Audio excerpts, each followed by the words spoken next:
කුට්ටියා කියනවා මේ රට එක්සේසත් කරන්න නාමල් රාජපක්ෂ ජනාධිපති කරන්න ඕන.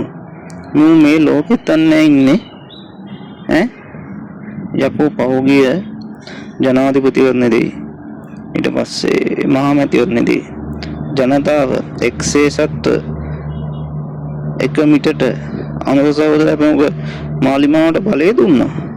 ඉතින් මේක මොනවද අපෝ එක්සේසත් කරන්න තියෙන්නේ? ඔබ දැනගනින් කුට්ටියෝ. මේ රට එක්සේසත් උනේ අනුර සහෝදරයා ජනාධිපති වෙච්ච දවසේ.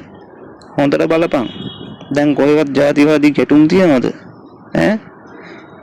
ಜಾති වශයෙන් බෙදලා මිනිස්සු කොටා ගන්නව කොහෙවත්? හොඳට හොයලා බලපන්. ඉස්සරත් තිබ්බේ නෑ. උඹලා මැදිහත් වෙලා තමයි එක එක මගුල් කරලා මිනිස්සු කොටවලා ජාතිවාදී අවුස්සලා බලය ගත්තේ. තොපි ආයෙත් දඟලන්නේ ඒකටමද? එයානම් හොඳේ උඹලා හිතනවා නම් ජාතිවාදී අවුස්සලා මේකේ බලය ගන්න පුළුවන් කියලා. උඹලා ඇහැරියලා උඹලා ඊනේ දකින්නේ. එහෙමයි මේකේ බලය ගන්න බෑ. උඹලා ඇත්තටම බලය ගන්න ඕන නම් මේ ආණ්ඩුවට වැඩිය හොඳ වෙයක්. උඹලා මොකද්ද බං කරන්නේ? ඈ නීතිය ක්‍රියාත්මක වෙද්දී පලි ගන්න ඕන. ඈ මර්ධනය කරනවලු. ඈ මොනවද නෝ කියන්නේ?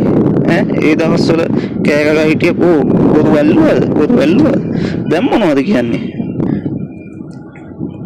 උඹලත් නිකන් අර කියන්න දෙයක් නැතුවට ඔහේ දොඩවනවා දැන් මයික් ටයිසන් ලාගේ ඔහේ වොයිස් කට් දෙනවා ඇවිල්ලා උඹලා විහිළුවක් බං.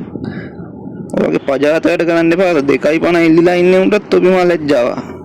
ඈ ඒ හින්දා අවසාන වශයෙන් කියන්නේ මේ මිනිස්සුන්ට කියලා පට්ටි දාගන්න නැතුව පාඩුවේ ලොකු ටෝක් ඉෂුව කරන්න නැතුව ඉඳලා දැන්වා